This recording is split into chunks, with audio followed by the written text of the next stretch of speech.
Всем привет! Всем привет! Так, тут народу нету никого. Один всего смотрит. Давайте еще, я пока готовлюсь к стриму. Надеюсь, слышно, видно все хорошо. Так, что там надо? Сегодня будем... Я взял лапшу корейскую в магазине. Будем пробовать вместе с вами. Какая она на вкус, что в ней.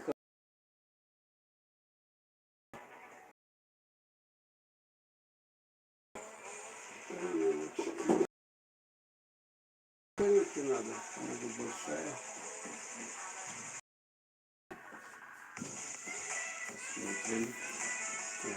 Один человек всего. Где все люди-то? Разбежались, что ли?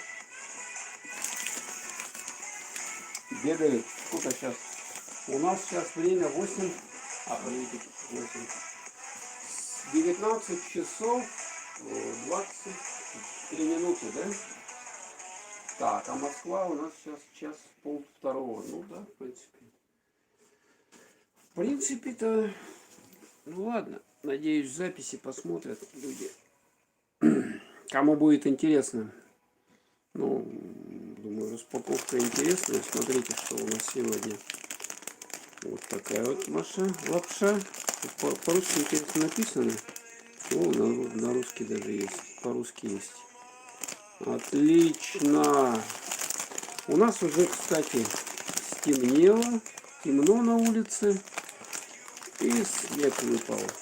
Кто видел ролики, тот знает, что у нас уже второй день снег лежит. Второй день снег. Поэтому...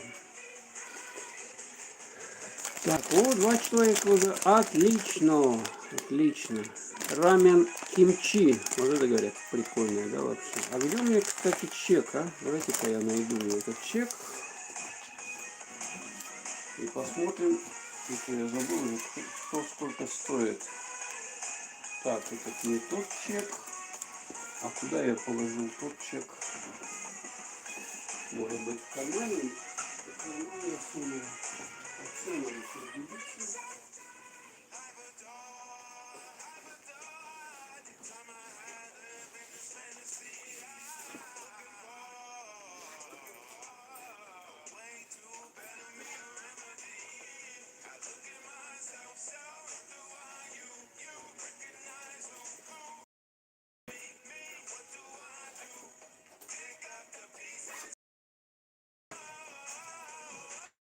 Там музычка фоновая играет без авторских прав, так что вы не пугайтесь. Я выключу. Блин, а куда чек-то второй, который я попал? Куда он подевался? Я не понял. Вот это один чек, но это не тот. Ну ладно, бог с ним, с этим чеком. Я примерно помню, что лапша вот эта вся стоит, она, по-моему, рублей по 80, 70. 70-80 рублей. Так, удонг. Ну, кто умеет тут по-английски читать, можете прочитать, перевести, написать, что здесь написано.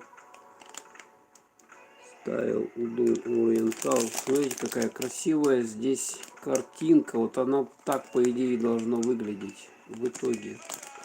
Сделано в Корее. То есть, вот такие вот. Халяльная, кстати, вот это халяльная. То есть мусульмане могут ее употреблять, эту лапшу удонг. Так, а по-русски-то что здесь пишут? Так, а где? Тут даже я не вижу. Русский язык.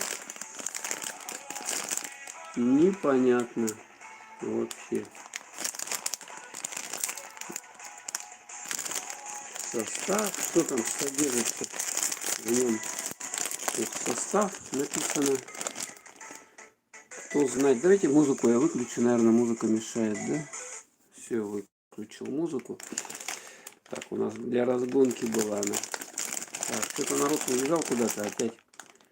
Народ убежал. Сам Янг написано. Самьянг. Кстати, фирма такая под таким названием производит объективы фотографические. Тут тоже Самьянг, да? Она что, начала лапшу выпускать? Или здесь тоже Самьянг? Да? Хот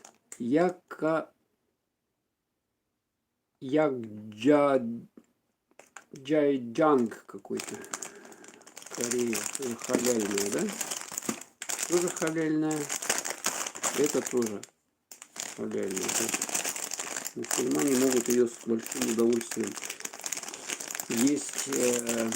Ну что, будем делать с этой лапшой? Пробовать, я думаю. Пробовать на вкус. Так, что нам надо для того, чтобы ее заварить в кипяток? Я так предполагаю. Рамен кимчи, удонг и вот это вот хот якджай, господи, джанг какой-то. Ну вот это острое, я так понимаю. А это лапша, ну, обычная, по-моему. А, вот тут, смотрите, тут даже есть это наклейка по-русски. Лапша кимчи рамен со вкусом кимчи. Что такое кимча, кстати? Я даже не знаю. Давайте переведем. Благо у меня есть такое. Мне помощник, вот этот телефон дополнительный, который я использую. Так, где тут у нас? Вот. Так, кимчи.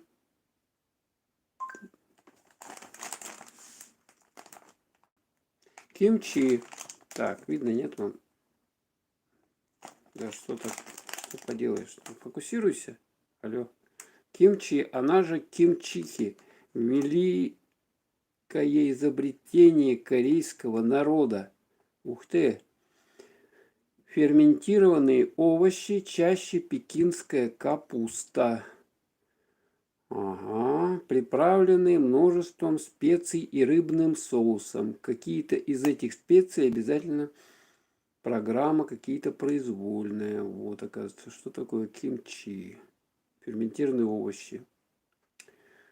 Со специями, рыбным соусом. Вот что такое кимчи.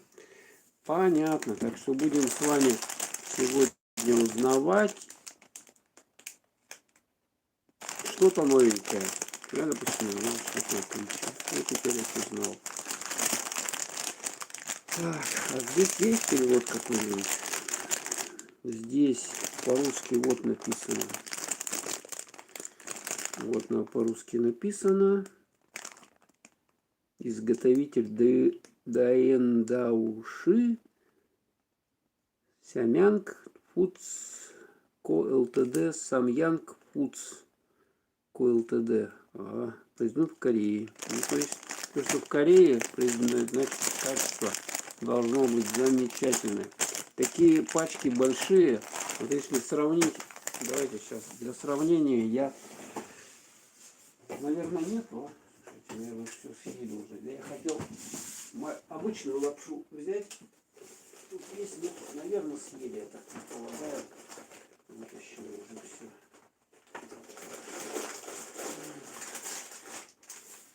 Ну да, она раза в 2 больше, чем вот та лапша обычная, там какая-нибудь наша, да? То есть ей конкретно можно наесться можно конкретно очень хорошо. Так. А вот если эти 3 пачки съесть, то, наверное, пузо такое будет, вот здоровое такое. Ну, вот, конечно, не съешь столько. Так, давайте поставим мы на чайник.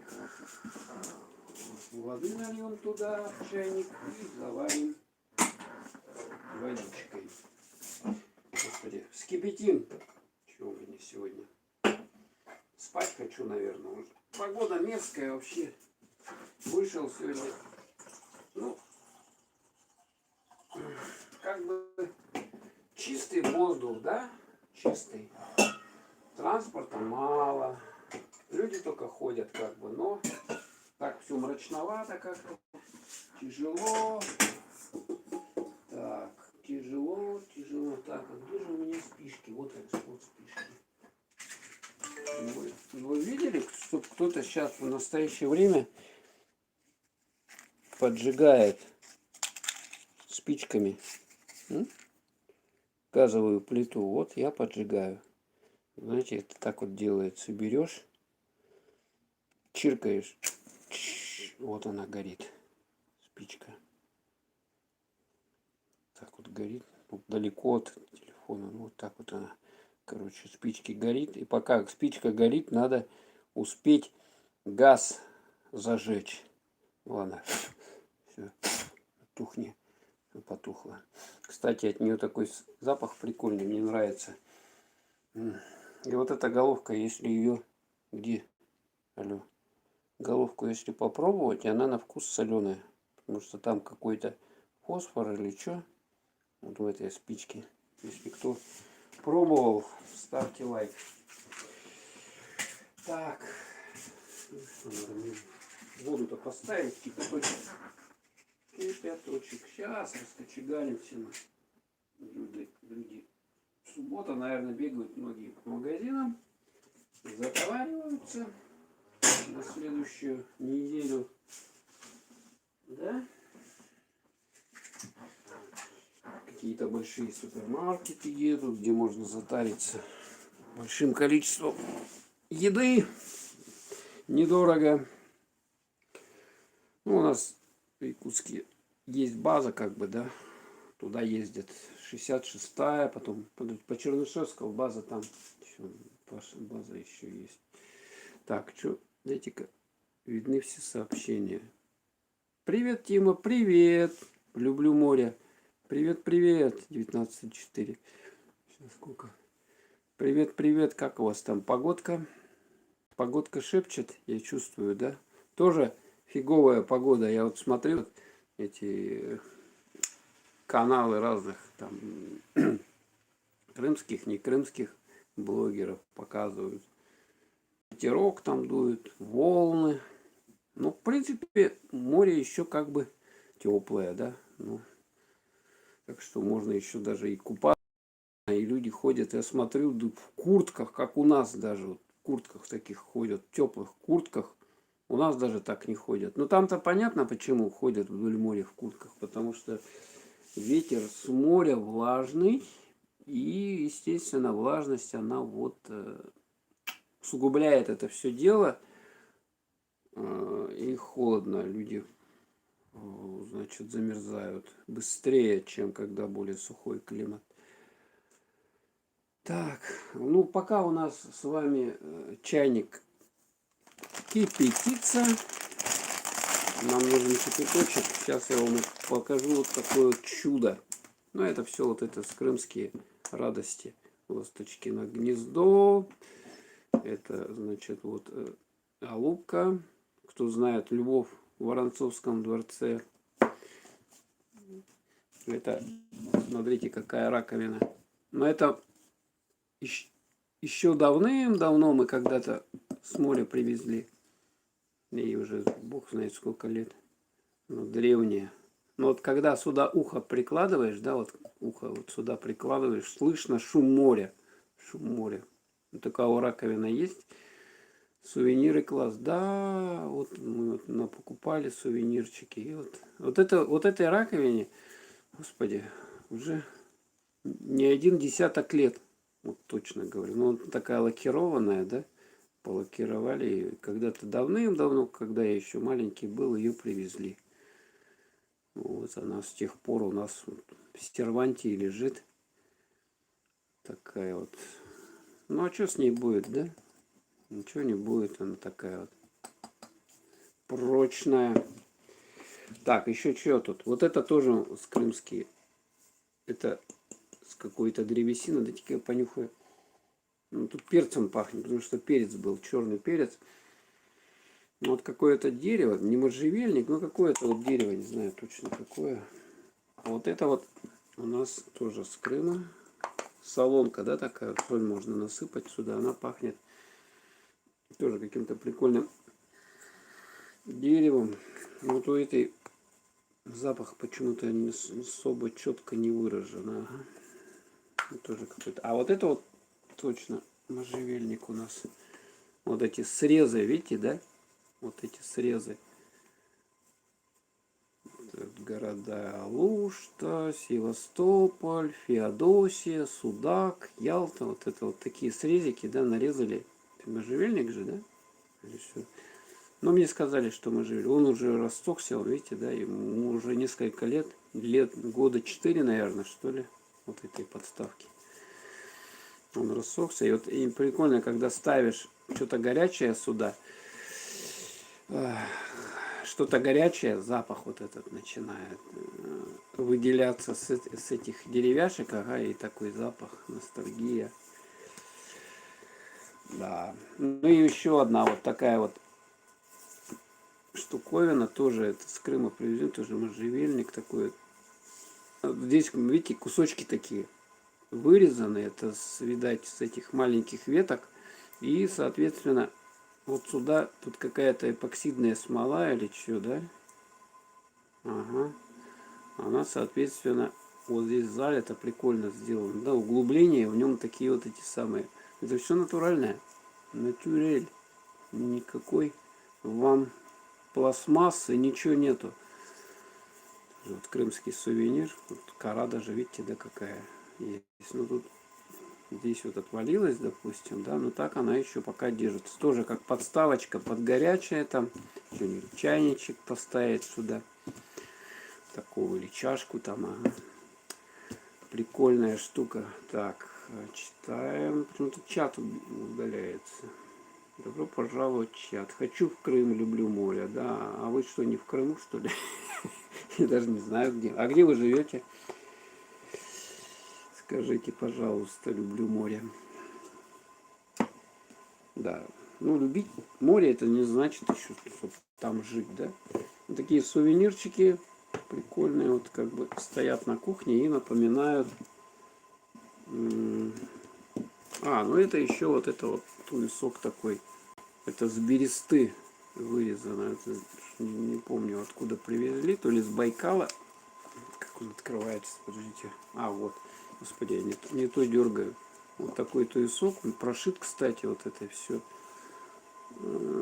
Тоже береста. Это все натуральное из бересты.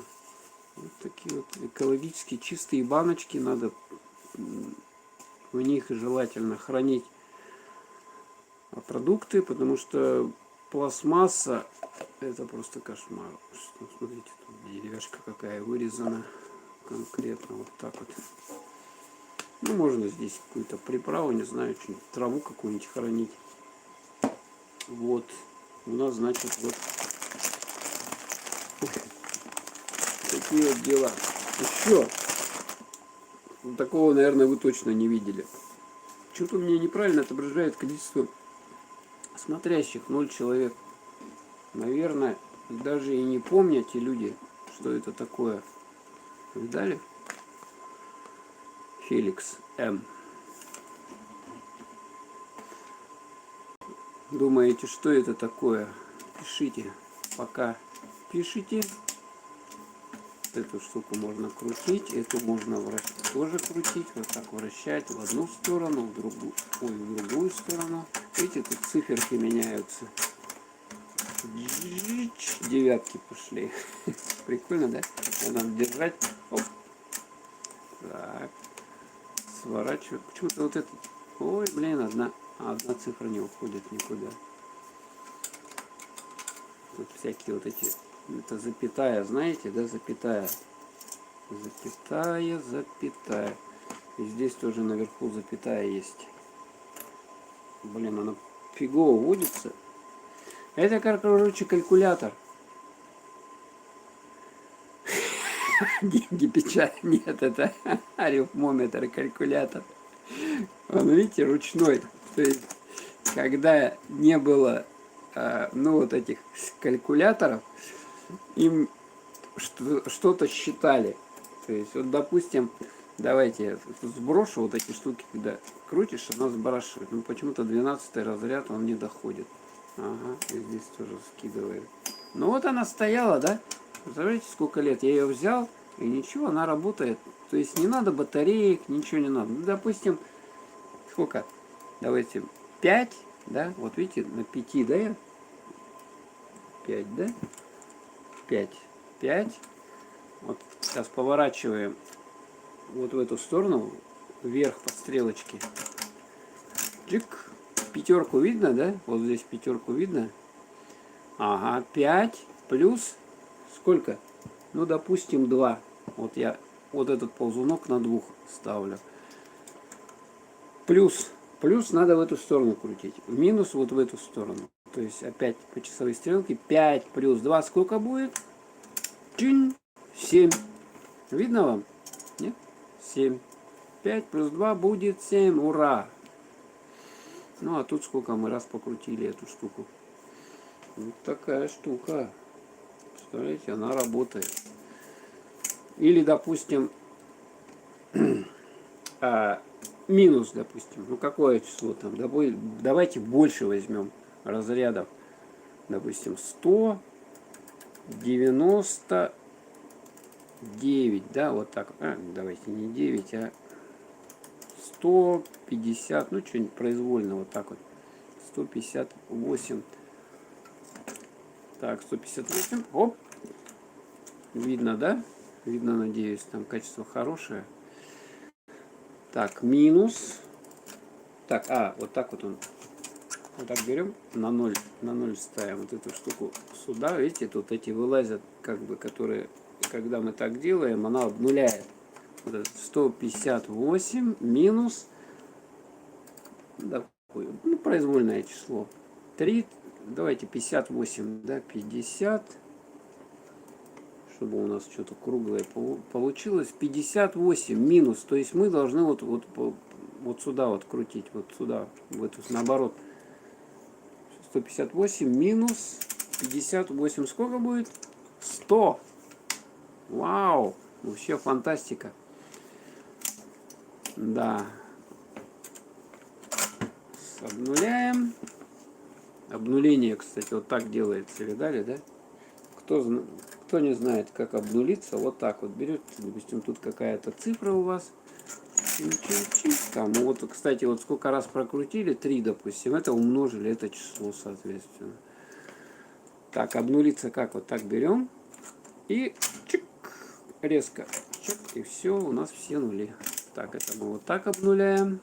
Ух ты, блин, а чуть единица-то одна заела, слушайте. Что-то надо смазать его, видать. Ё-моё.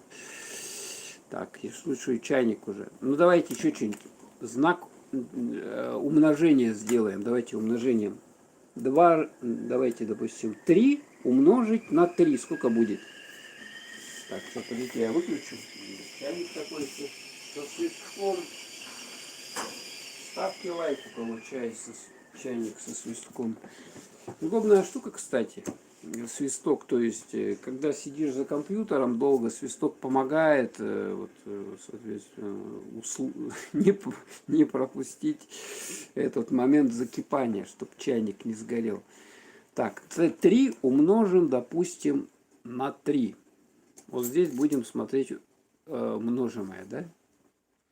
Так. И вот в эту сторону крутим. 3 раза. 1, 2, 3. 3, вот здесь цифра видно, да? Умножить на 3, сколько будет? 9. Точно? Точно. Обнуляем. Блин, вот это что-то мне единица вообще не нравится здесь. Надо ее вычесть. Давайте ее вычтем, чтобы она тут не маячила на нас. Оп, все. А вот тут девятка почему-то мешается. Давайте-ка. Вот это можно сдвигать вот таким образом. Так, девяточку вычтем. Тоже что-то не в тему вписалось там. Оп. Ой, не то что-то я...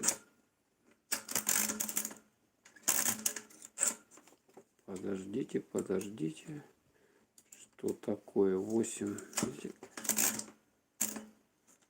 А, вот, блин, она.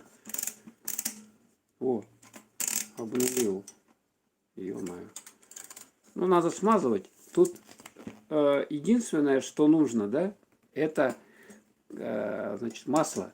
Машинное масло, чтобы смазывать вот эти вот механизмы, да. Видите, тут колокольчик такой. Ух ты, кстати, здесь даже вот мы видим, раньше, в советское время, да, ну, местами она, конечно, уже покоцалась, тут это, такое покрытие летело.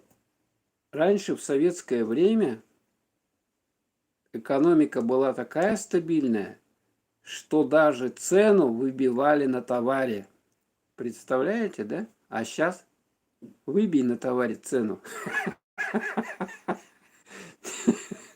Вот, вот 15 рублей стоит. Ну, 15 рублей, если средняя зарплата была там 120, 220 рублей, да, как бы по стране, ну, на севере тут коэффициент северный был, побольше платили, да, ну, все и дороже, естественно, стоило, то вот это вот, этот калькулятор механический, да, FET, смотрите, у него какие резинки здесь солидные, да, резина, все толстое такое.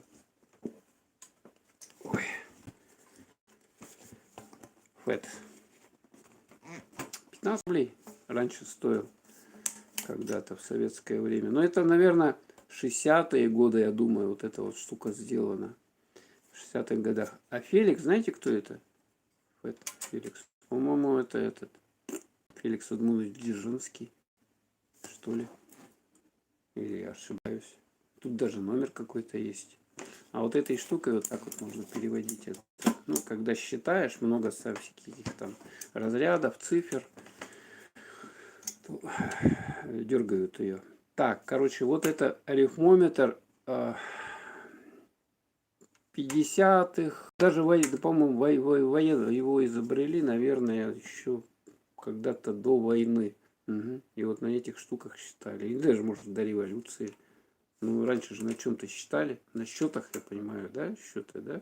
Как бы всегда были, да, наверное. И сейчас есть кто-то на счетах любит считать, мозги тренировать, да? А вот эти штуки уже более позднего, да, как бы вот эти арифмометры механические. Были еще, знаете, вот эти арифмометры электромеханические, то есть вместо вот этой ручки был двигатель. И какая-то кнопка тут, которую нажимаешь, он крутил, соответственно, число раз. Такая вот штука еще была. Ну, это более такие продвинутые. Ну, вот раньше на них, вот представляете, на этих арифмометров. Потом на чем еще считали? Логарифмические линейки были. Кто помнит, такие линейка, у него в серединке такая планка, там насечки, всякие цифры много-много. И вот на этих логарифмических линейках считали. Вот, и в космос летали. Представляете, расчеты там баллистические делали вот на таких штуковинах. Какой там у нас космос, стали летать с 50-х годов, калькуляторов-то не было, калькуляторы появились только в какое время у нас, кто помнит. Они, наверное, только в 80-х, там, в конце 70-х появились, ну, электронные. И так, давайте я вскипятил, короче, воду. Пока она у нас не остыла, будем заваривать. А давайте для начала вот этот удонг заварим. Тарелки влезет, не влезет, как вы думаете? Или давайте по половинке я буду делать. По половине. Зачем целую, да? Ну, не влезет сюда она однозначно. У меня даже таких чашек здоровых нет. Это надо в мисках заваривать. Так, ножницы. Ножницы берем. И вот ножницы есть. И аккуратно обрезаем. Тут давно я стримов не делал. А когда долго стримов не делаешь, люди про это забывают. Высыпаем. Вот такая вот она лапша. Вот такая вот лапша. Ой, блин, она не влезет, смотрите. Точно не влезет. Придется пополам делать. И видим специи, вот эти специи, суп, да, а тут такая мягкая какая-то внутри. И вот такая сухая, лейк, самьянг лейк. То есть тут похоже какие-то травки, угу. Травы. А здесь ну, вот, бульон, там специи, вот это вот такое, что-то такое полужидкое. Так, давайте-ка мы тогда ее пополам. Вот, слушайте, толстая такая. Опс. Да, прыгает. Так, вот этого куска нам вполне хватит. Это я убираю. Так вот таким вот образом мы ее обломили. Так, и главное теперь не попутать их. Не попутать. Давайте я вот эту наши сувенирчики уберу. Кстати, вот это, по-моему, даже раковина, да, я вспомнил. Она с Анапы. Анапа. Знаете, город такой есть в Краснодарском крае, на Черном море. Так, теперь мы вот эту штуковину, да, суповую основу, как ее, вот тут стрелочка есть, то есть надо по стрелочке, да, понимаю, так вот. Ну и что? Ничего, надо ниже. Вот так вот. Упс. Так, что мы здесь имеем? Мы здесь имеем вот такой вот порошок. Удон. Так, давайте половинку высыпаем, да? Вот такого цвета он порошок. Ну, они, как правило, делают это самое довольно таки все это как острое, да? Поэтому можно тут половина, значит, я половину на все положу. Так, остальное сюда я сложил. И теперь мы вот это вот, тут травка я чувствую на ощупь. Травка, муравка. Так, тоже вот по этой стрелочке. Ну, тут стрелочка хоть в нужном месте обозначена. Пробуем корейскую лапшу сегодня. 3 сорта у нас. Удонг, потом рамен кимчи и какая-то юг-гать. Я не знаю, как это читать. Вот сами читайте. Так. И вот тут такая вот есть, смотрите, субстанция. Ну, это да, это какие-то травы, значит, там что-то. Коренья, да, сушеные, да. Давайте половинку тоже высыпаем. Так. Это оставляем. Сюда я складываю, потому что половину сделал. Большая такая пачка, ей можно, я не знаю, ну, одному-то точно наесться, даже вдвоем можно наесться. Так. Так, это у нас удон. Вот я сделаю вот так вот, ставлю. Сюда ставлю. Дальше. Давайте вот это вот. У нас немножко разлетелось по столу. Вот такой вот рамен кимчи. Рамен кимчи. Кореян кимчи флауэр. Суп. Ну, все по-иностранному. Все эти иероглифы, которые я не понимаю. Вот тут только написано, что это кимчи рамин со вкусом кимчи. Состав: мука пшеничная, крахмал, растительное масло, соль, соевый соус, соевое масло, приправы из сушеных овощей, кимчи, красный перец, соль, лук, морковь, красный перец. Способ приготовления: в 550 мл кипящей воды положить лапшу с приправами и варить 4 минуты. О, блин, ее варят, оказывается, еще. А эту что? Ё-моё. Ее варить надо или что? Тут непонятно. Cooking direction. На разных языках, а на русском нету. Put noodles, soup, base and flakes in 550 or boiling water and color for 4 minutes. Or of boiling. Это у нас же, блин, ё-моё. Сейчас, подождите, я переведу. Где у нас тут? Интернет наш всем помощник. Как сейчас без интернета вообще невозможно жить, да? Так, перевод. Переводчик. Тарарарарам, парарам. Так, давайте вот это слово, в котором я сомневаюсь. Бойлинг. Так, английский язык. Кипеть. Кипение. Вот. То есть, смотрите. Бойлинг. Кипение. Кипение. То есть надо опять кипятить. Ё-моё, блин. Да, 4 минуты. То есть их варят, блин, по сути дела. А как я буду? Не буду я варить. Короче, сейчас я крутой кипяток еще сделаю и это самое заварим так с вами. Неохота мне это. Так, следующую берем тарелочку. Рамен кимчи. Открываем ее. Тут аккуратненько так. Сейчас, наверное, многие любят вот такую корейскую лапшу, я думаю, да? Доширак-то у нас первый как бы был, да? А сейчас вот этих всяких лапши ее дофигища в магазине. Это вот я 3 пачки взял разных, да, там было их, наверное, в ассортименте штук 10. Как... Ой, блин, посыпалось все мимо. Давайте сюда вот все это дело высыпем. Вот так вот. Опс. Так. Тут почему-то у нас один пакет. Почему один пакет? Не доложили? Пусто. Пусто. Так, она более желтая, кстати, чем эта удонг. Так, теперь давайте ее... Ой. Немного. Или хватит, в принципе. В принципе, хватит, куда я вот это и сделал. Тем более, это какая-то... Может быть, она острая даже. Поэтому ее оставим поменьше.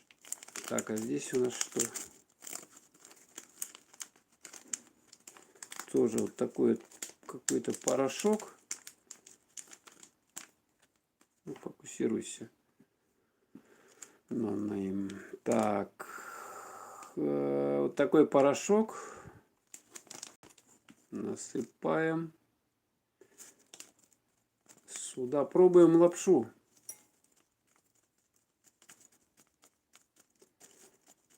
Так. Он уже более чувствуется.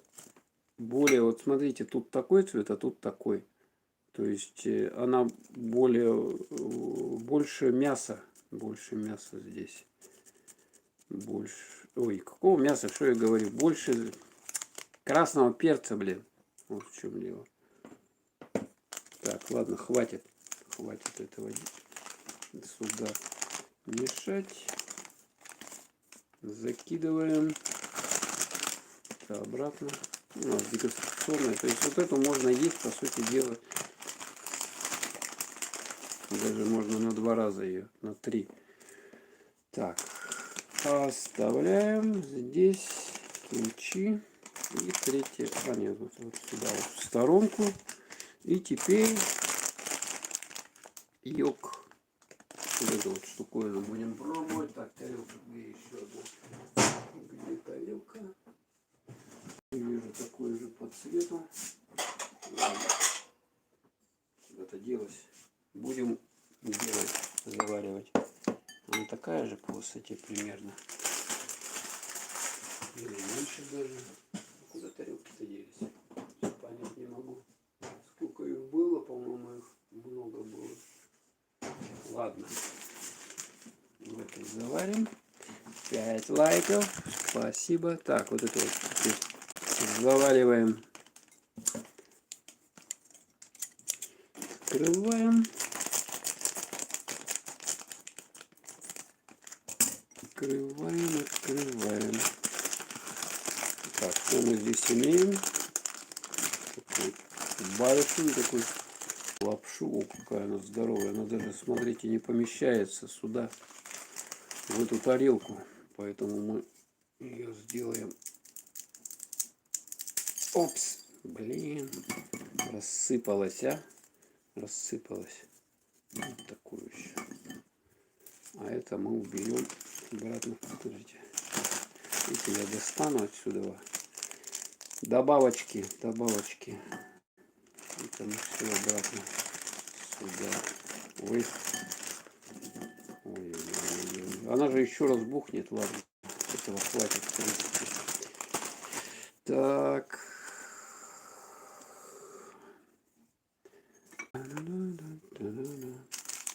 Это что такое у нас? Рамен, самьян, хот рамен. Горячий вот этот похоже. Вот это самая, наверное, такая жгучая здесь приправа, я так думаю. Открываем. О, видно, да? По цвету даже, да? Так, высыпаем ее. Высыпаем. Ой, что-то много сыпанул, наверное. Ладно. Ну ладно. Если половина, то половину пакета, по идее, надо высыпать. Но не буду. Привет, привет. Пробуем лапшу сегодня. Корейскую. Тестируем. Так. В магазин сходил.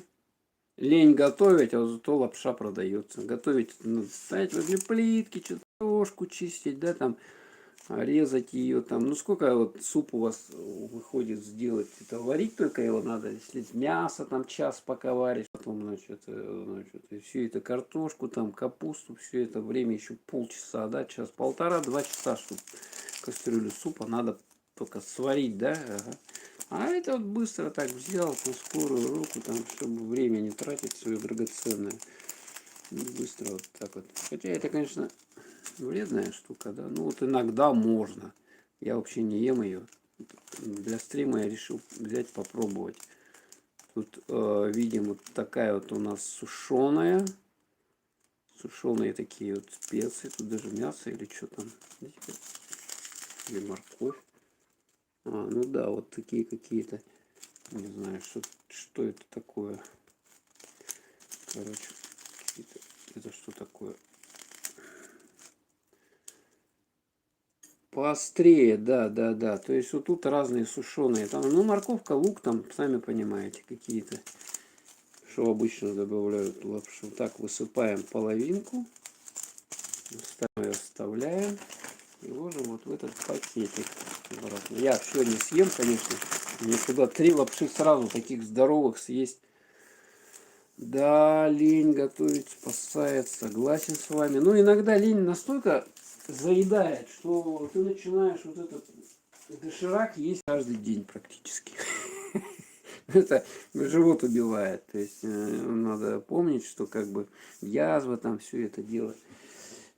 Гастрит, они, вот эти остроты, они провоцируют эти все болезни живота, поэтому это мы с вами так, как говорится, иногда пробуем, иногда. Где-то брал я, да, настоящая корейская, тут даже, вот смотрите, Made in Korea, Made in, да, и она еще халяльная даже вдобавок. То есть мусульмане могут здесь тоже. Корея, Made in Korea, настоящая корейская лапша, все настоящее, и здесь тоже Made in Korea. Ну, это одной фирмы, Самьянг, вот здесь написано. То есть разные вкусы. Так, там написано было, а на этой, кстати, что написано? Надо ее варить, не надо? Там написано, что варить надо. Так, давайте я прочитаю, тут что у нас. Лапша быстрого приготовления. Вот тут даже перевод есть. Юкидзянг, рамен острое со вкусом говядины. Состав: мука, пшеничное масло, пальмовое растительное, модифицированный крахмал, тапиоки, соль, эмульгатор, соевый лецитин, регулятор кислотности, карбонат калия, натрия, загуститель, гауратовая камедь, лимонная кислота, масло зеленого чая, бульон.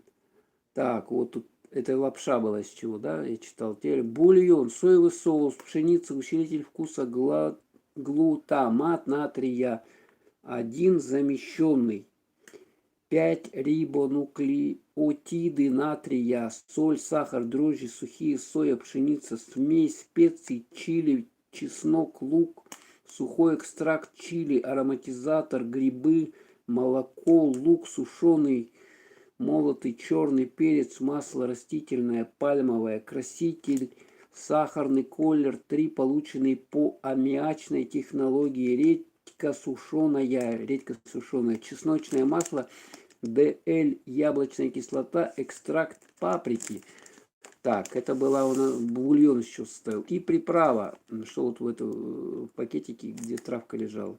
Морковь сушеная, зеленый лук сушеный, сушеный бок-чой и сушеная капуста. Что такое бок-чой? Давайте воспользуемся нашим чудо-телефоном. Так, бок-чой, да? Ну да, лучше не читать, когда ешь ее, состав этот. Это я сейчас тут как бы... Бок-чой. Что такое бок-чой? С вами узнаем. Найти. Так, бок-чой. Вот, пожалуйста. Бок-чой. Часто пак-чой или китайская листовая капуста. Ух ты! Сорт китайской капусты у бок-чоя не бывает кочанов. Вместо этого у него вокруг центральной почки формируют гладкие темные. Ну, понятно, короче. Бок-чой популярен в Южном Китае, в странах выращивают, продают в Европе и в Северной Америке. Да, то есть, ну вот мы все знаем про китайскую, корейскую кухню. Многим нравятся вот эти салатики, да, корейский там, морковь по-корейски там, да. Все любят в настоящее время эту кухню. Так, давайте еще раз кипну чайник, потому что пока я болтал и распаковывал, вот это все у нас остыло уже. Смотрите, если у меня спички есть, я газовую плиту зажигаю спичками. Кто зажигает спичками газовую плиту дома, ставьте лайк. Это, наверное, мало, да, кто делает. Вот сейчас же у электроподжиг у плит, и поэтому уже спички, уже анахронизм. Ну как, уже у людей нету спичек. Так, сейчас он кипнет, и мы будем заваривать эту лапшу. Вот тоже спички? Ну, вообще шикарно. А почему спички, да? Потому что плитка еще у нас, она такая надежная, да, она советская, что с ней ничего не происходит, и она целая. Она такая прочная, что на нее можно встать и на ней танцевать.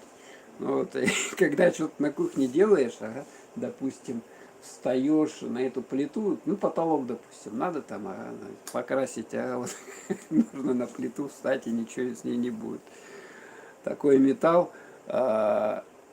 Вот это стоит, лапша стоит, значит, 7, я вот чек куда-то дел. Хотел чек найти. Слушайте, а куда же чек-то делся? Упал его в мусорку. Где-то рублей 80-70 за... Так, видите, тут вот какие-то чеки я выкинул. Сейчас или это другие чеки. Так, йогурт не то.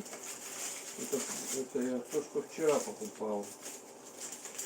Ну, короче, она не очень дорогая. Там была дороже лапша, там была вот по 100, там 20 рублей, а это в пределах 80 рублей. Магазин больше-меньше, вот кто знает, да, в Якутске такой есть сеть магазинов по городу. Вот там она, там я покупал ее. То есть в пределах 80 рублей она стоит за пачку. Так, все закипает. Ох, сейчас взорвется. Слышите, да? Так, тут у меня чайник некрасивый. Вы сильно не пугайтесь, я не обгорел, короче. Я забыл его на плитке. Поэтому окрасился в темный цвет. Так, берем, заливаем кипяточком следующую. Так вот. Хоп. Хватит воды, я думаю. И вот это вот заливаем.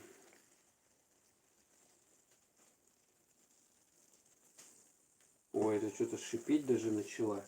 Так, теперь что нам надо сделать? Закрыть, да, тарелочками. Тарелочками надо закрыть.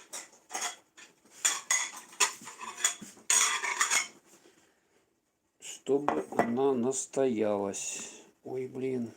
Надо было вот эти подставки сделать. Она же... Это клеенка, которая на столе. Она, короче... Ё-моё.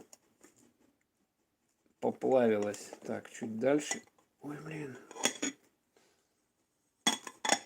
Вот так. И еще одну тарелку. Во. Как у нас все. Пускай оно, короче, все стоит тут. Заваривается 4 минуты написано, да, но это с учетом варки, поэтому, ну, надо подольше будет, минут хотя бы 5, 6, 10, что ли, так вот, я так предполагаю, чтобы она набухла. Ну, будем смотреть, что как, кого, как она будет набухать, распухать и так далее. Так, а куда же все-таки делал чек-то, а? Ё-моё. В карман положил. А вот еще какой-то чек. Нет, это не то. Не то. Обычно я чеки их рассматриваю. Кстати, в магазине, тут недавно, не буду называть какой, меня 2 раза подряд обманывали. Хорошо, вот я как бы по привычке, зная это, да, что могут на кассе, ну как обманывали, специально, не специально, этого я не знаю, да, не скажу, но я, допустим, брал кучу товаров и продуктов, да, в продуктовом магазине, и какой-то, допустим, шоколадку я вот купил, да, шоколадку, одну штуку, да, одну шоколадку купил, а у меня по чеку их 4 штуки пробили. Ну да, кто-то на чеки не смотрит, а я посмотрел. Во-первых, меня сумма, да, что-то сумма как-то напрягла больше, чем как бы я предполагал, да. Ну, я такой как бы особо не бухгалтер, поэтому я могу ошибаться, но я обычно стою и просматриваю. И смотрю, вот вместо одной шоколадки 4 пробили, а шоколадка стоит 70 рублей. 70 рублей, то есть 4 за 3 шоколадки я заплатил, и с меня сняли, да, с меня сняли вот эти деньги, да, лишние, да, ну хорошо, я сказал сразу же, я не отхожу никуда от кассы, и сказал им претензии, да, все, она говорит, ой, точно, значит, ошибка там, то все, блин, я говорю, ну ничего себе, ошибочки у вас, на 200, там, 10 рублей, получается, меня накололи, ага, нормально, блин. Я больше, чем нужно, заплатил. Ну, они мне тут же вернули деньги, на карту, кстати, возвращают. Да, это вот. А на следующий день пошел то же самое, блин. Ну, там я, правда, брал вот это кофе, знаете, в пакетиках такое есть. Ну, показать вам. Сейчас я покажу. Кофе там, капучино и так далее. Во. Сейчас покажу, вот какое. Можно, кстати, его тоже заварить. Такой вот кофеек. 45 рублей. Доширак, да. Но это не доширак, это другая лапша. Она больше по объему, чем доширак. Она, значит, и как бы она дороже в любом случае. Вот такую штуку брал. Там разных сортов. Вот это, допустим, с корицей, да? Капучино. Вот это большой пакет. Вот такой приклеен сзади пакетик с капучиной. Давайте, кстати, тоже его заварим. Что, собственно говоря. Давайте заварим тоже его. Пока у нас лапша заваривается, заодно протестируем. Так, немножко сдвинем все это дело, да? Что у меня тут на краю стола все это стоит. Немножко вот это вот. Блин, она какая горячая. Ух. Ой. Ой, она прилипла. Вот эти подставки мне надо было. Короче, вот такой вот у меня есть Вот. Так вот видно, да? Подстаканник. Подстаканник вот такой есть. Вот когда мы ехали, кто смотрит канал, должен знать, что мы ехали на поезде, да? Ничего. Аж с Новосибирска до Крыма. На 2 поездах. Почему на 2 поездах? Потому что в Крым РЖД поезда не ездят. Не ездят поезда, и поэтому приходится... Там свои поезда Транссервис Экспресс ездят, вот это какие-то питерские поезда, туда только ездят этой компании, РЖД не ездит, поэтому приходится доезжать там до какого-то точки в России, ну, как обычно на Кубани, и там перелазить на поезд РСРЖД на вот этот Гранд Сервис Экспресс Таврия. Вот такой. И вот когда мы ехали, я вот на память взял вот такой подстаканник. Помните, раньше были подстаканники, да? Вот их в этих, особенно в поездах давали. Ну, сейчас вот такие вот, ага, делают. 1200 рублей вот отдал за такой латунь. При этом прочная, по сути дела, штуковина. На всю жизнь хватит. Ну и здесь мы видим, что Владивосток, вот эта Транссибирская магистраль, Владивосток, города Калининград, то есть от точки до точки, представляете, вот ехать, если на поезде, это сколько времени, сколько суток надо, РЖД. Так, давайте, сейчас сюда мы его открываем. Этот пакетик, наверное, надо обалдеть, да. Опс. И мы ехали с Новосибирска до, сейчас вам скажу, до Крыма 4 суток на поезде. Ну, благо сейчас в поездах удобно стало, да.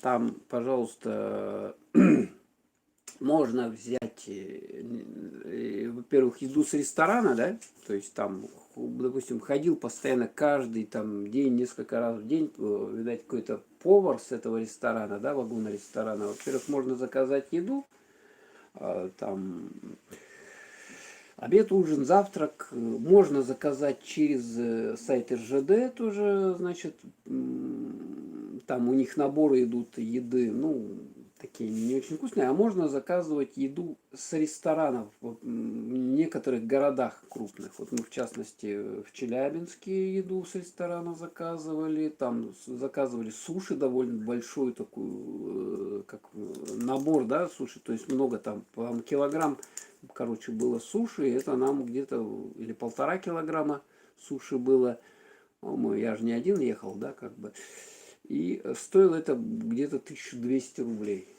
1200 вот за эти 1,5 килограмма суши отдали мы. А потом мы заказывали еще в Уфе пиццу. Такая пицца, знаете, здоровая. Мы не съели ее, не съели. Там осталось даже толстая, вкусная. Все это горячее привозят. Но знаете, как вам на доставку на дом, если вы заказываете с ресторана, то есть в таком термосумке, все это горяченькое привозят прямо к вагону. Прямо к вагону вы выходите на остановке и, значит, забираете у курьера, значит, еду. То, что вы там заказали. Ну, кроме там суши, пиццы, роллов, вот этого, да, можно супчики, кашки, там малашки. Перечень очень большой перечень. Так что на поезде сейчас ехать, ну, не знаю, классно. Потом там кондиционер в поезде, то есть... Если летом там наружу, допустим, градусов 30-35, то в поезде 25 градусов. Даже 40 на улице было. Я как-то в Уфе мы остановились, значит, я вышел, ничего себе, думаю, жарень-то какая, пекло буквально, как люди там, ходят.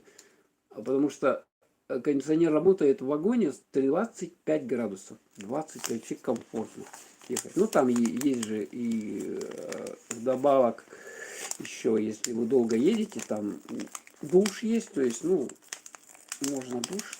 Блин, да что такое? Какая она тугая,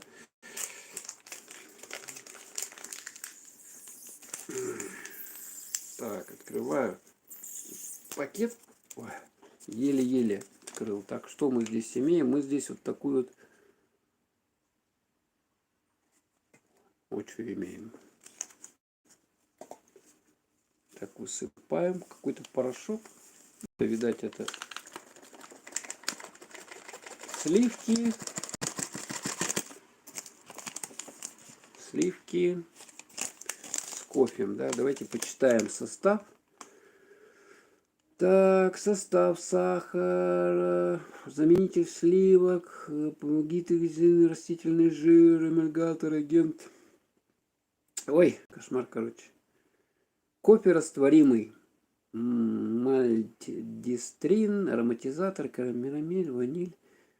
Пакетик с дополнительным компонентом корица с сахаром, прикрепленный к порционной упаковке. Ну, вот этот капучино, оно стоило 22 рубля. 22 рубля. Так, теперь открываем вот этот вкус ванили. Вот такой вот он. Так, да, красивый пакетик. Согласен с вами.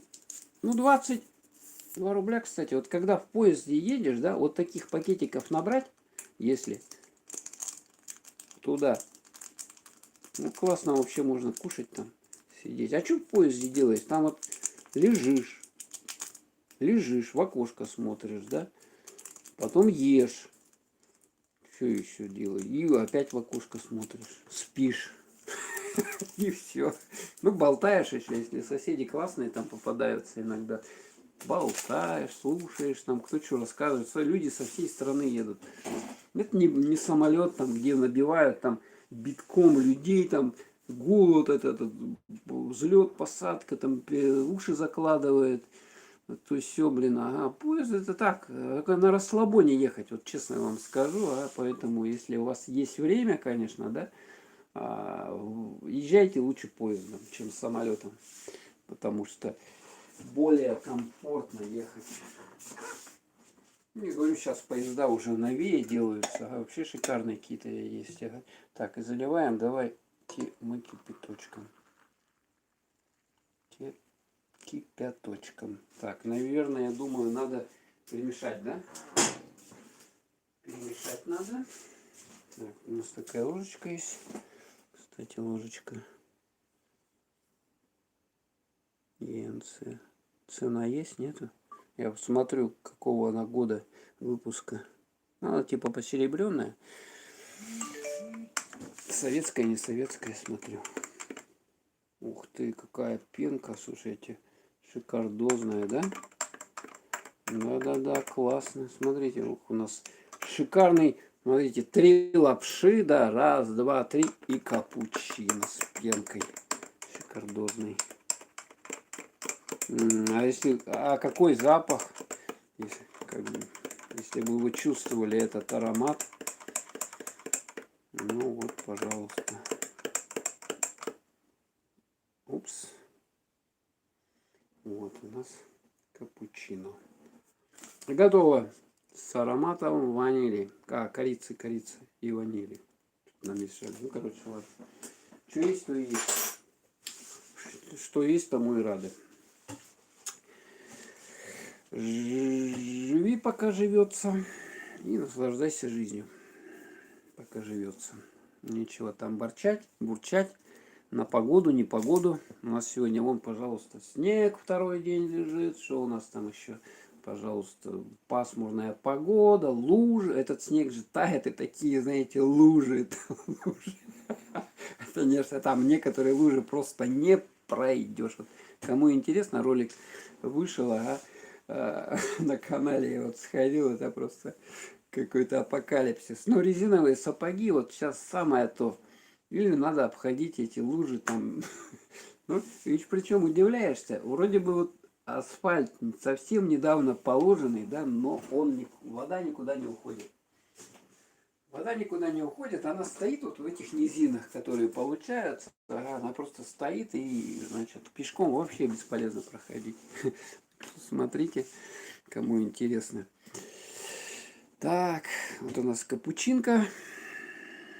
Капучино без капучинизатора получилось, да? Вот такое шикарное.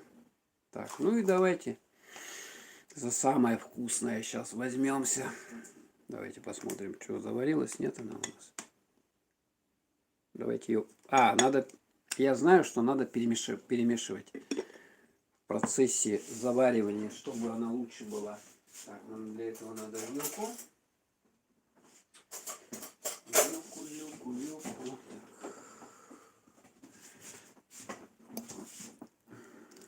Так, подождите. Поближе ее.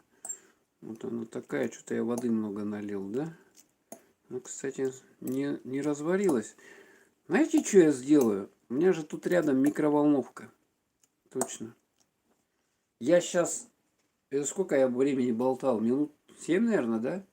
Она вот такая еще какая-то жестковатая. Сейчас я ее в микроволновку поставлю и там доведу до кипения. Вот такая вот она. Привет всем, да, добрый вечер. Семен, привет. Добрый вечер. Всем. Так, микроволновку включил. Давайте, сколько? Минуту, да? Или 1,5 минуты. Пускай вот она там, водичка эта кипнется, чтобы более-менее такая нормальная разварилась эта лапша. Твердую как-то мне неохота ее есть.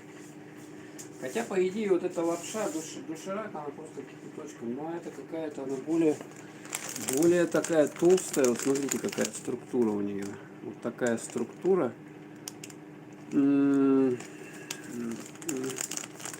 Более толстая. И тут даже написано, что варить надо.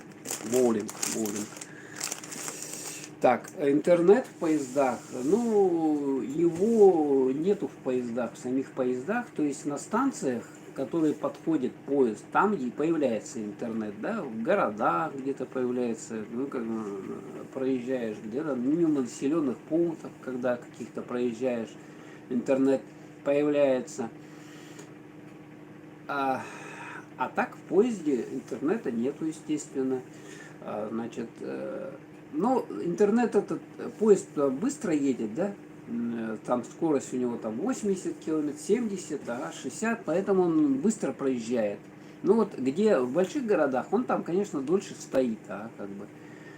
И поэтому там дольше интернет бывает. А так он быстро подскакивает. Ну, по России, вот когда едешь, да, особенно где мало населенных пунктов, вот мы ехали, значит, там довольно редко интернет появляется. Ну, зачем он нужен? Как бы надо вот наслаждаться вот этой поездкой самой, смотреть в окошко там, то все. Так, давайте посмотрим, что у нас здесь. Ну вот она уже красивее стала. Смотрите, я ее эту самую в микроволновке минуту продержал. И она красивее стала. Уже я чувствую. Вот так закрывать. Так, вот эту еще надо довести. Так, давайте мы перемешаем. А интернет вот в поездах Таврия есть, вроде бы, да, которые крымские поезда, Гранд-Севс Экспресс. Там даже есть, значит, как бы, как подключиться к нему, к этому внутреннему Wi-Fi поезда, но он там одно название. То есть к нему подключаешься, и его, получается, тоже практически нету. То есть как бы есть, но ты подключаешься к Wi-Fi, но нифига раздачи нету. Я не знаю, почему это происходит. Ну, короче, сложно с интернетом в поездах. Только на станциях каких-то он появляется. А маленькие поселки довольно быстро проскакивают, там населенные пункты, поэтому да, берите, заказывайте лапшу в магазин потом, и, конечно, надо лапшу. Кто хочет в свое время сэкономить, в субботу, там, в воскресенье не стоять за плиткой, там, по часу, по 2 часа готовить супчик там какой-то. Вот, пожалуйста, так взяли, заварили, проварили лапшичку. Ну, она у вас готова. Давайте вот это перемешаем. Вот это вот перемешаем. Я люблю. Вот она еще твердоватая даже, да? Я чувствую, она такая как-то не разварилась сильно. Так, давайте. так вот ее. Так что поездом вообще классно ехать, мне понравилось. Мечта как бы доехать, знаете откуда? До Калининграда на поезде. До самой крайней точки России. Мечта вот это вот проехать. Но надо много, чтобы отпуск длинный был. Потому что сколько там? Дней 7 ехать опять. 7-8, там граница, то все. Это только в одну сторону. У вас уйдет времени, представляете, 7 дней. А если у вас отпуск 28 дней, получается, вы 14 дней только на дорогу истратите, и у вас 14 дней на все остальное уйдет. Лучше, конечно, целый отпуск брать. Вот у нас, допустим, на севере здесь отпуск складывается из двух частей, то есть стандартный и который вот для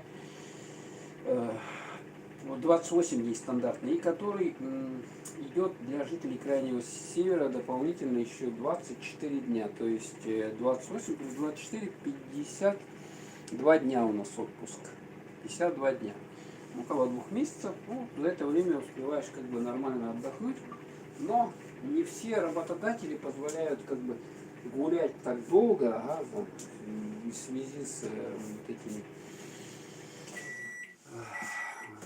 этими как его, производственной необходимостью, как бы разрешают только по 28, там, 24 дня. То есть хочется разбивать отпуск, что печально, конечно. Так, закрываем все это дело. Так, еще чуть-чуть постоит. А так, конечно, если 52 дня взял на поезд с Якутска и поехал. Вот, мост сделают, когда вообще шикарно будет. Значит, ну, мост, не, по-моему, не железнодорожный или железнодорожный будет, не знаю. Короче, пока, чтобы от Якутска на поезде поехать, надо переправиться через Лену на ту сторону, там Бестяхи, железнодорожный вокзал, напротив как раз, Якутска. И там на станции сесть и поехать, как бы. Сначала до...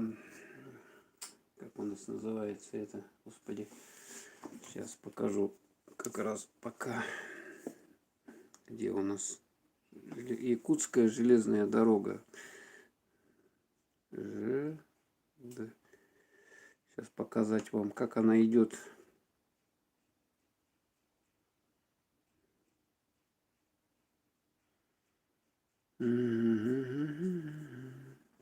Так, если есть. Так. Амуро-Якутская железнодорожная магистраль. Вот, помощник мой. Вот. Амуро-Якутская железнодорожная магистраль. О, она как, видали, да? Вот тут схема есть. И вот там Якутск. Ага, да. Приятного аппетита, Людмила. 5, у вас, наверное, близко где-то, так что вы долго ходить не будете, я надеюсь. Вот видно, да? Вот Якутск на Лене, да? От него вот этим Аям, видно, да? Аям.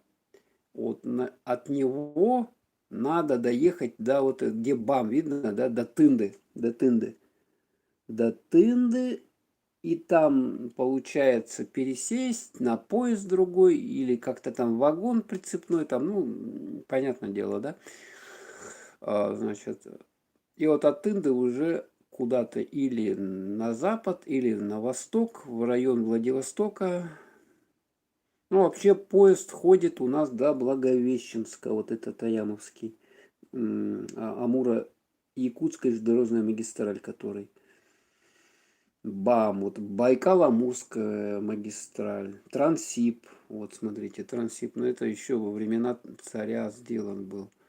Он соорудили. Вот сколько средств это надо, железную дорогу, это вам не просто какой-то асфальт там положить, это же целая технологическая там система. То есть вот представляете, да, этот у нас Новосибирск, он же совершенно недавно город как бы основан, то есть ему чуть больше 100 лет.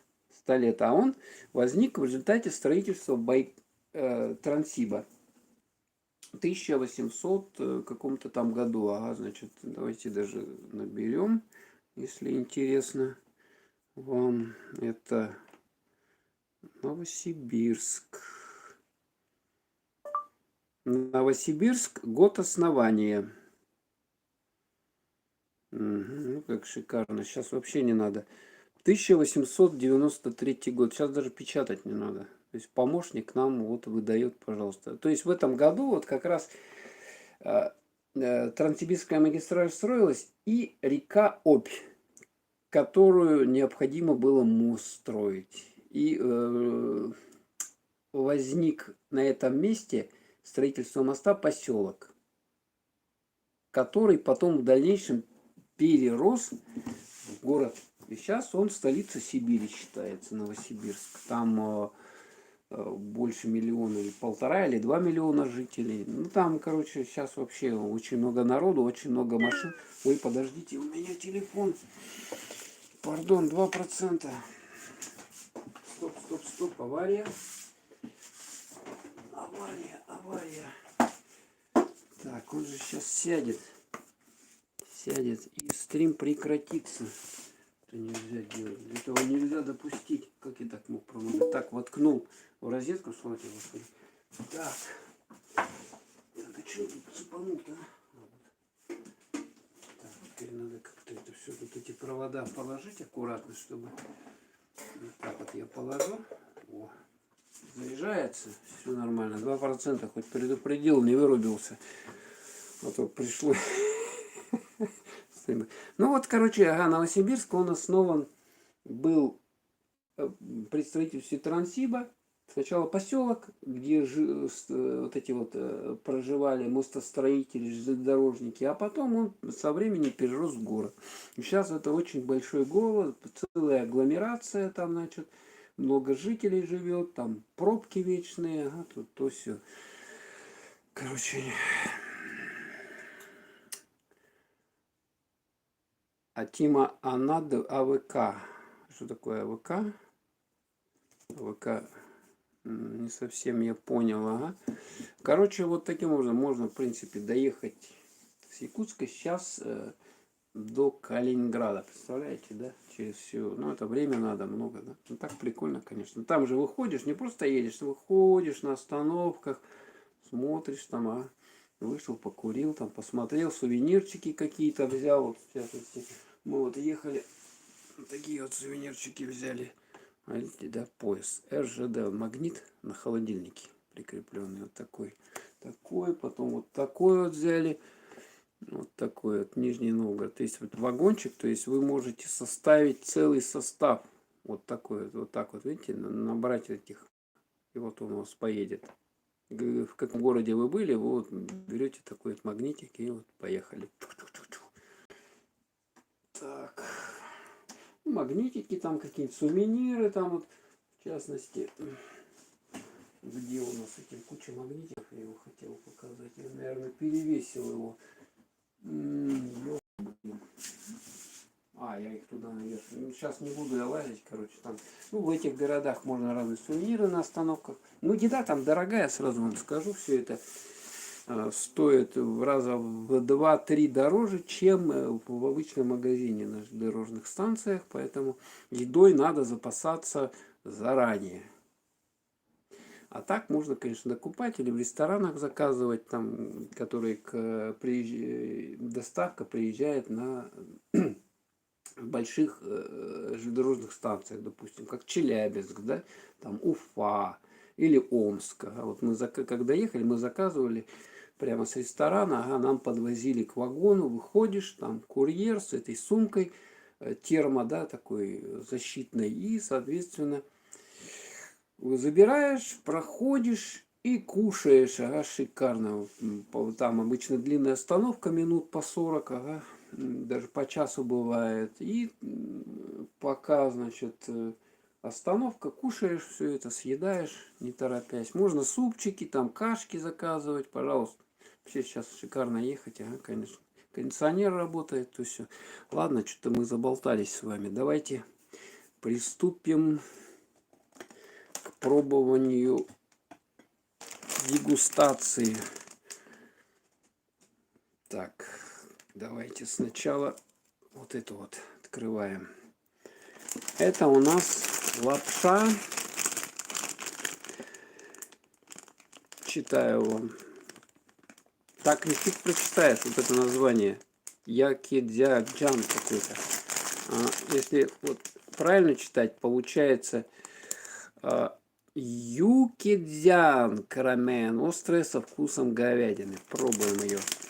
Северные надбавки, да, у нас есть, надбавки есть, но в Москве все равно больше зарплаты. Тут просто оклады небольшие, да, и получается, что как бы оклад небольшой, да, плюс, ну, если он проработал там определенное количество лет, то надбавки столько же еще где-то, ну, плюс 2. Но у нас с учетом того, что мы как бы на острове живем, да, Якутска, то есть, чтобы туда добраться, это надо, вот, я вам по карту показывал, да, это надо доехать еще как-то умудриться, тут расстояние-то приличное, даже от Бама, значит, сутки надо ехать.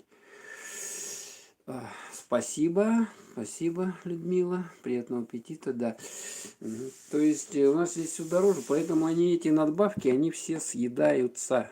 Съедают. Потом транспорт тут дороже, все это дороже. Так, пробуем якидзяку вот эту вот.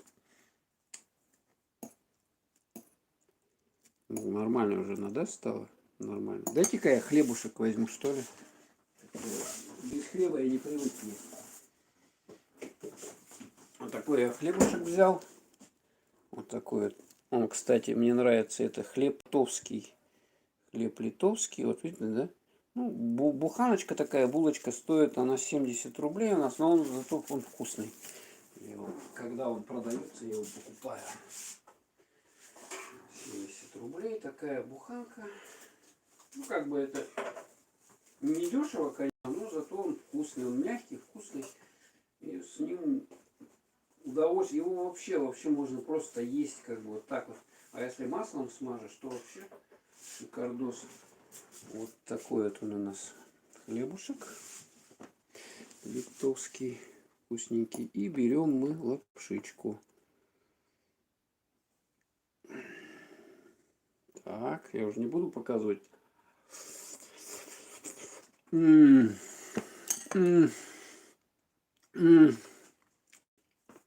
Это непередаваемо. Это непередаваемо. Но она острая лапша.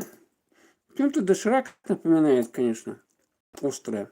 То есть сразу хочу отметить, что вот эта штуковина, у кого язва там или живот болит, гастрит, ход даже горячая, видно, да? Лучше не брать ее. Это уже острая. У вас слеза точно пробьется, если вы будете ее много есть оттуда. Или, короче, тут напихали перца красного вообще. Жуть. Перец там красный, еще какой-то. Стручковый, острый, да?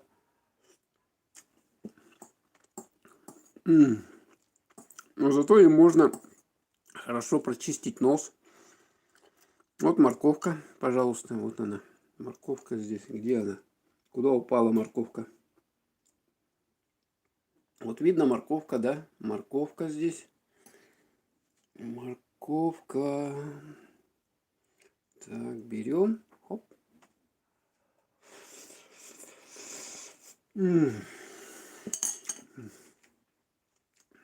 Вот это, знаете, мне захотелось вот бульончика. Вот этого бульончика мне глотнуть захотелось. Смотрите, какой он шикарный. Переливается. Пойдем пробуем. Пробуем. Вау. Она горячая и острая. Вообще жесть. Рот весь горит. Я вот эту сейчас поел, глотнул бульон. У меня весь рот загорел. Вот здесь есть морковка, лук сушеный, еще что-то там сушеное, овощи сушеные.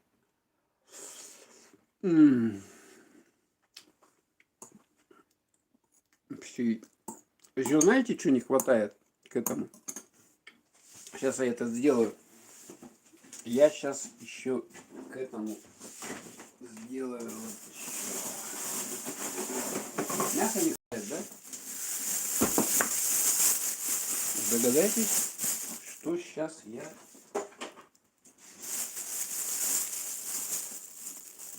В морозилке у меня лежала она, да? Сосисочку такую вот молочную сейчас в микроволновке.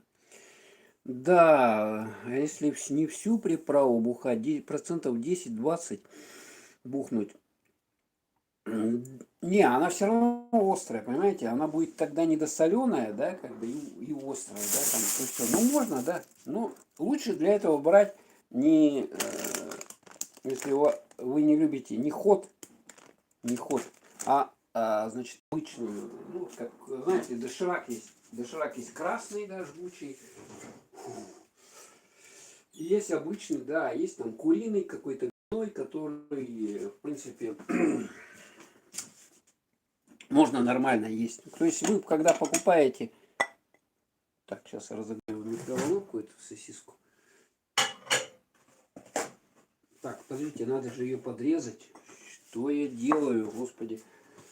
Надо ее подрезать, обязательно подрезать. Вот так вот, иначе она... Блин, я забыл, надо было разморозить. Вот так вот. И желательно шкурку снять. То есть вот не шкурку, а этот целлофан, да? Целлофан снять. Опс. Ля-ля, опс. Такое берем. Ложим. А то, если в микроволновке разогревать сосиску, то в этой шкуре, да, то она просто оттуда выпрыгивает. И такая фигня получается жуткая. Да, можно, да, но лучше брать такую лапшу, которая не острая. Просто-напросто. Она тогда нормально съедаешь без проблем, и тебя рот не ждет. Ага. Все. Так, давайте еще поедим лапши. Доширак напоминает, но она более толстая и ее больше раза в 2, чем доширака.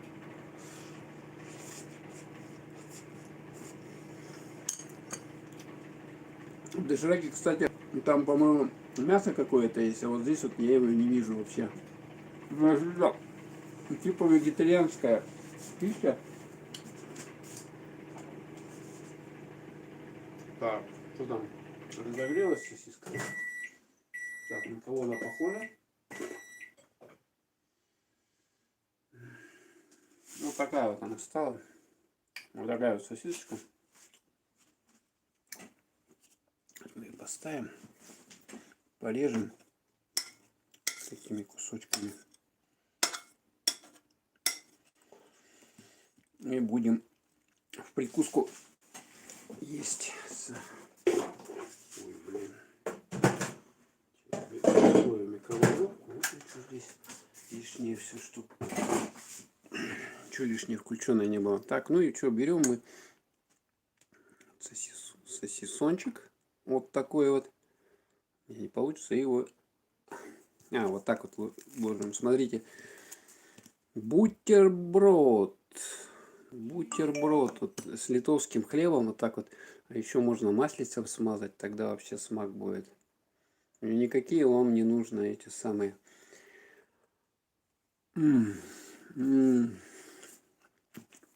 Вот этой штукой надо заесть. Обязательно заесть. Лапшичкой. Блин, неудобно. Палочки надо, да? Где-то, кстати, у меня палочки есть.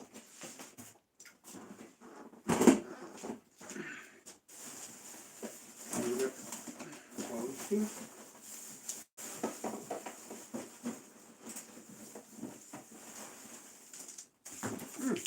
О. Такие вот палочки. Это когда-то что-то роллы или что заказывали, короче, вот осталось после заказа.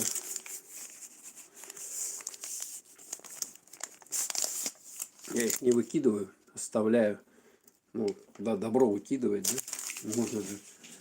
Палочки эти пригодятся. Или что-нибудь. Помидоры. Ой, блин, и тут, смотрите, срощено в этом месте. Как их? Так вот. Ой, ё-моё. Опс. Все, разломил. Так, вот такие вот палочки. Теперь мы как? Я уже забыл, слушайте.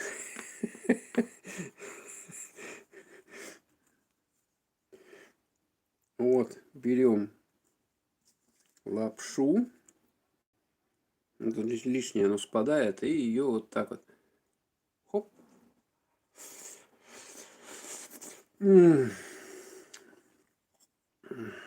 И туда же вслед в рот сосисочку. И все это заедаем литовским хлебом. Вкусно. Идеально. Идеально. Потом еще берем вот этот бульончик. Бульончик пьем.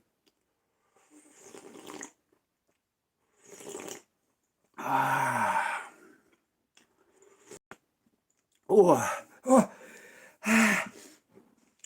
пожар, пожар, во рту пожар. Ну какой кайф, если бы вы знали, а. Аж до слез, так продирает.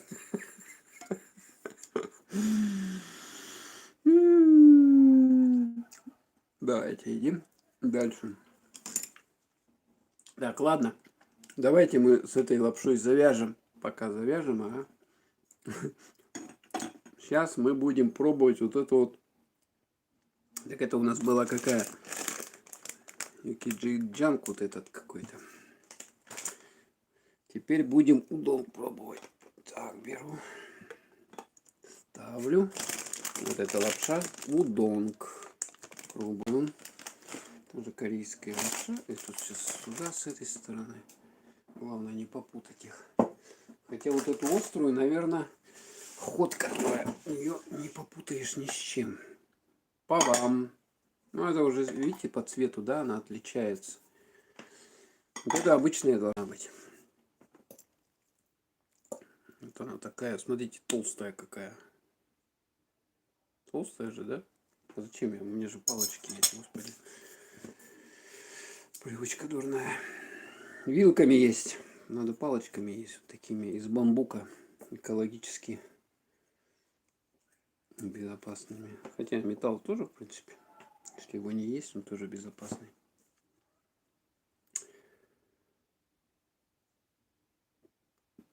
Так, пробуем.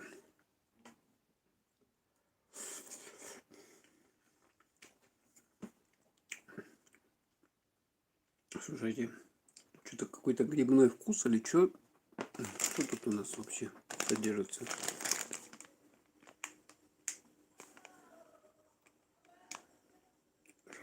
Удон. По-русски ничего нету. Короче, она то ли куриная, то ли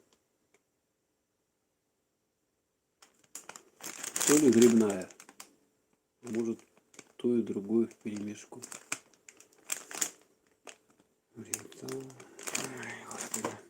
Но вот у этой вкус, сразу скажу, такой мягкий и тонкий. Он вот после вот этого хота, да, горячего, красного, я даже вкус, честно говоря, мне кажется, что он пресный вообще. Вот это пресное. Вообще, как будто бы не соленое, не перченое. Почему-то вот у меня сейчас рецепторы так настроились. Ну что, ее можно спокойно всю пачку съесть без проблем. Мне кажется даже, что она немножко как бы недосолена все-таки.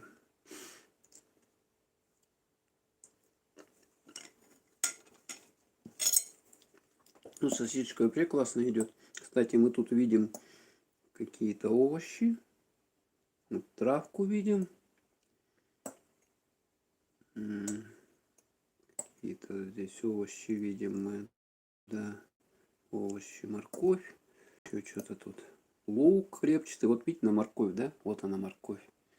морковь, лук крепчатый, еще что-то там, короче. Ну вот так, блин, опять я вилку, надо ее вообще убрать подальше куда-нибудь. Сюда вот убрать. Должны корейскую еду вот такими палочками только есть обязательно. К сожалению, почему-то палочки не продаются вот вместе с этой лапшой. Или в этом магазине они даже не продаются. То есть где купить палочки, вот это проблема. Ага. Ну, может быть в этих. Хотя я не видел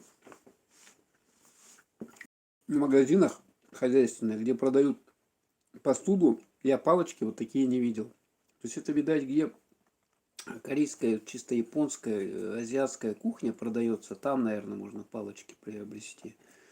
А так в обычных магазинах почему-то я их не видел. Видать, они как спросом не пользуются, поэтому среди россиян, поэтому они, вот видали, какая она толстенная, да? И почему-то мне хочется после вот этой вот острой ход, которая, да, который до этого кушали, насыпать сюда перца. Короче, я перебил вкус и свои рецепторы вот этой лапшой острой. И теперь мне вот это вообще как не знаю, как пресная каша какая-то. Да. Ну так она вкусная, да? Она вот такая колоритная, сытная. Все есть как бы.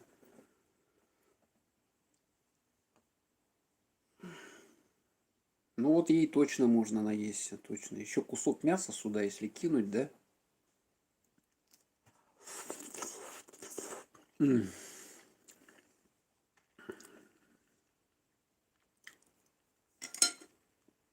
За ваше здоровье. Так. Давайте попробуем бульончик. Вот этот бульончик. Смотрите, как там какой-то жирок или что там плавает такое. Или пальмовое масло плавает. Говорят, пальмовое масло в этом году здорово подорожало. Чуть ли не в 2 раза.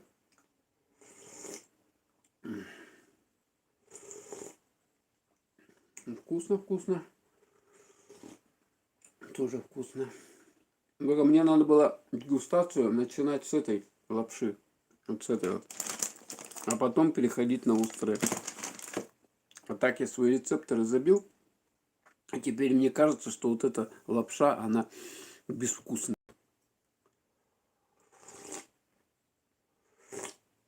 Не, ну приятно есть тоже. Приятно есть. Но когда горячее, оно все вкусное. Так, сколько там часов-то? 9 часов уже якутского времени, 9 часов вечера.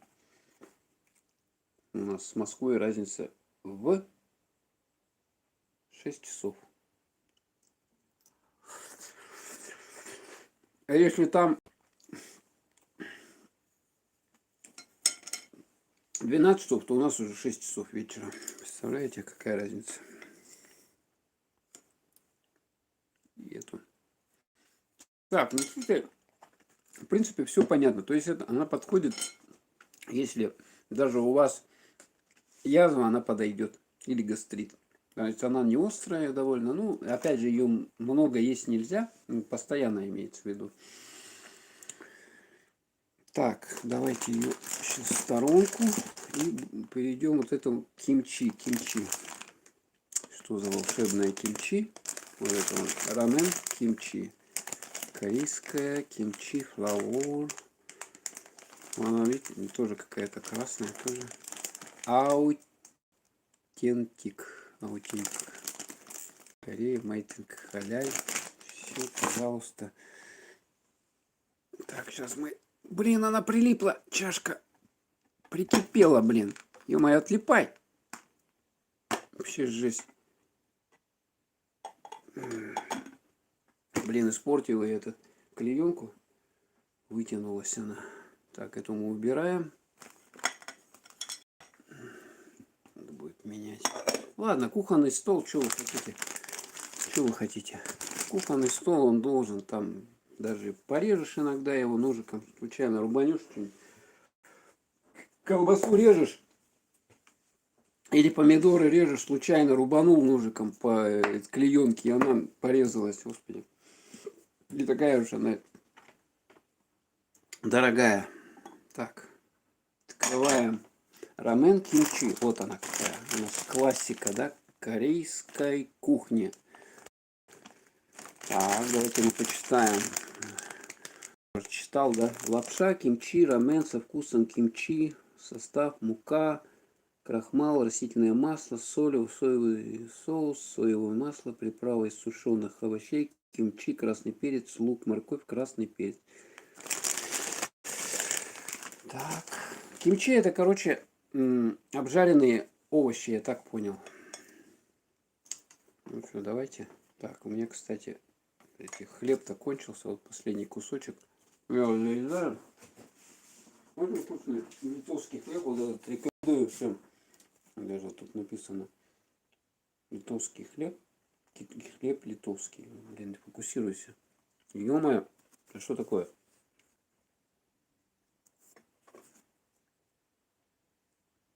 Во.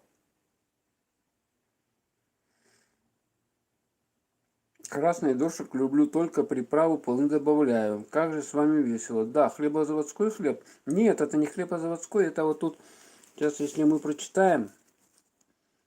ИП Дегтяренко. Вилюйский переулок. Угу. То есть это не хлебозаводской, там такой не делают. Ага. Отменный холостячный ужин. Да, холостячный. Да, чеснок. Пожалуй, пожалели мясо. Да, мяса там не было, в КП можно взять. А у нас 15:00 в Питере. Да, ну, Питер это часовой пояс с Москвой, да? Хотя Питер западнее, по идее. Но, значит, разница с Якутском в 6 часов у нас с вами. Так, очень вкусный хлеб вот этот. А? Поэтому, если вы увидите его в продаже, он мягкий, ароматный и вкусный. Мне очень нравится. Буханка такая 70 рублей стоит в магазине. Я его купил в это больше-меньше. Такой вот он. Так, ну давайте переходим. Так, надо еще к этим палочкам привыкнуть. Слушайте.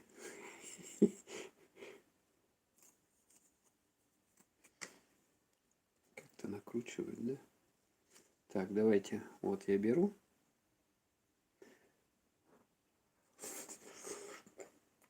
Ну вот этот, он не острый, он нормальный по вкусу. И у него вкус более ярко выраженный, чем вот у Донга вот этого. У Донга вот этого. Этот вообще как будто какой-то грибной, я не знаю. А этот более такой насыщенный, глубокий вкус. Хотя вот эта вот лапша, она везде одинаковая. Мне так кажется. Нет, не везде одинаково. Вот это более яичная, да, она, видите, более желтого цвета. Это, вот это более белая, да. Вот это вот удонг. А это ход, которая жгучая, она вот такая по цвету. Угу. На вид не очень. Ну, нормально все. Так.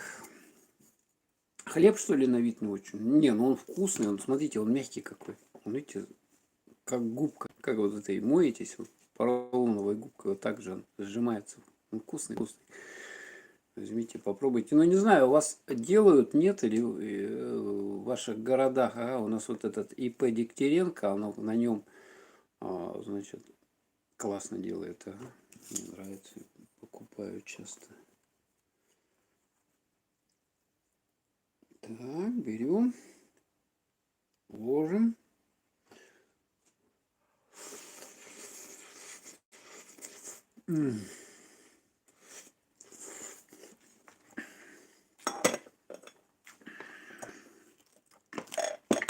Шикардос. Шикардос. Потом берем сосисочку и кусочком хлеба Заедаем. Вообще блаженство неописуемое, честно вам скажу. Вот так мы с вами сегодня попробовали 3 разных лапши корейских. Там были еще дороже какие-то, такие же пачки по 120 рублей. Что-то я поскупился, не стал брать. Взял вот эти вот 3 штуки. Попробовал. Нормально. В дорогу куда-то, да, если поедете. В поездах же у нас есть бойлер. Бойлер — это где кипяток постоянно. Там кипящая вода.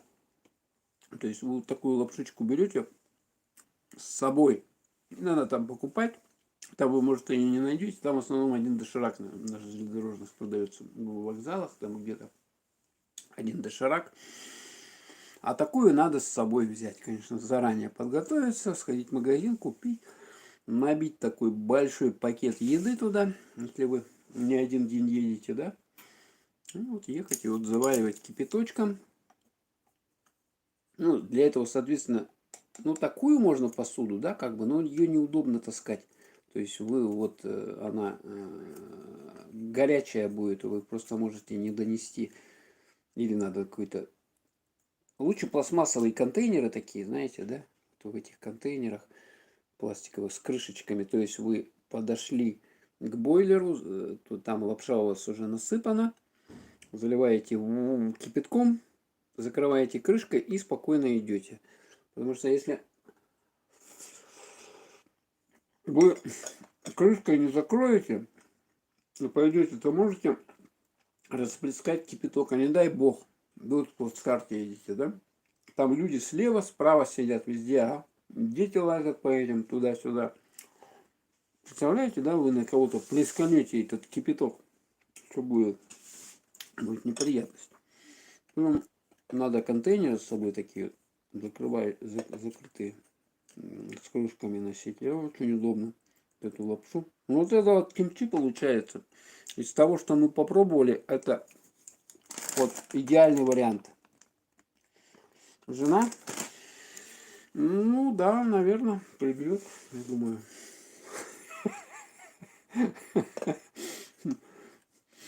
Ну, она не так сильно оплавилась, конечно, клеенка, но вот она прилипла, да? Надо было мне вот эти вот штуковины подкладывать. Я что-то про них и забыл. Ну ничего. Она у нас уже давно. Я на этой клеенке уже снимаю, не знаю, не первый стрим, короче. Поэтому уже несколько месяцев лежит. А ее меняют, ну, не знаю, кто как пользуется на кухне ножиками, да? Но обычно через полгода клеенку меняешь. Угу. Так, давайте теперь мы пьем бульон вот этот. Попробуем бульон, чтобы бульон хотел. Бульон кипчи, так поближе посмотрим на нашу вкусняшку. Вот так это выглядит. Тут какой-то жирок плавает. И давайте пробуем на вкус.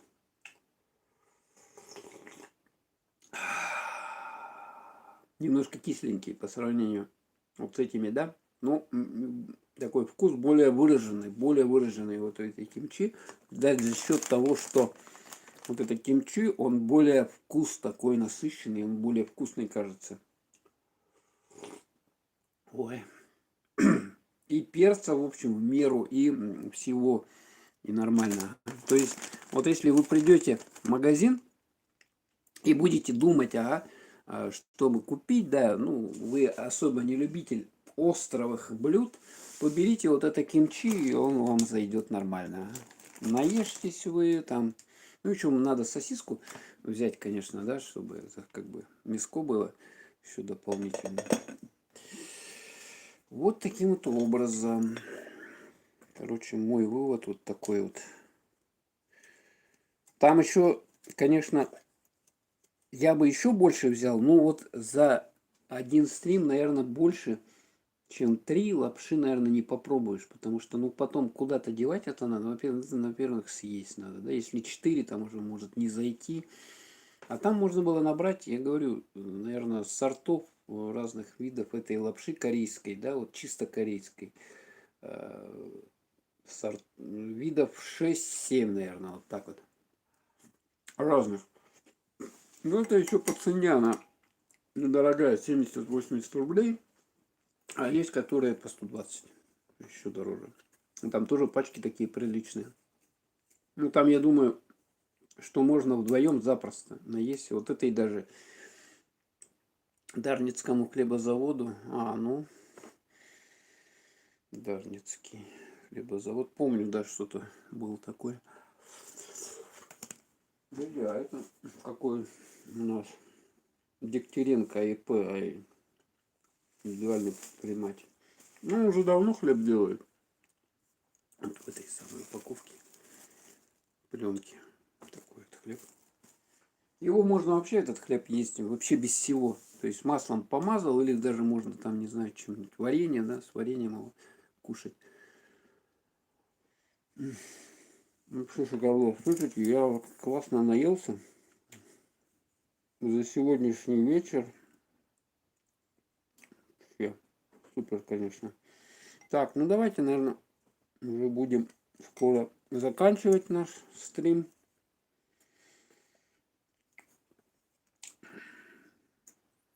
Такая вот лапша. Тут еще осталось половина в этих пачках. Я все не съел. Так что еще можно будет потом заварить, еще поесть. Вообще белая на вид не очень. Да, она какая-то... вот это что ли белая? Нет, это не белая. Вот это вот удобка. Она белая. Вот видно, да? А это такая вот более как бы с яичным, да, желтком. Более желтая. Нормально, короче. Все. Короче, я вот сделал вывод, что вот эту вот кимчи берешь, и все окей. Хотя можно и другой взять. Главное, не вот эту вот. Вот это вообще жгет, вообще рот жгет. Хот горячий. Как он называется? Юкидзянг рамен, острая, со вкусом говядины. Вот это вот вообще жесть. То есть от нее рот горит. Да, кимчи, корейская квашеная острая капуста. Ага, спасибо. Былого радужный. Правильно я назвал ваше название? Да. Угу. Ну, там овощи какие-то. Я вот говорю, тут, если вот у меня это есть подсказка, да, как бы волшебная. Телефон. Так вот, я просто беру микрофон. Кимчи. Сейчас он мне выдаст. Кимчи. Вот блюдо корейской кухни.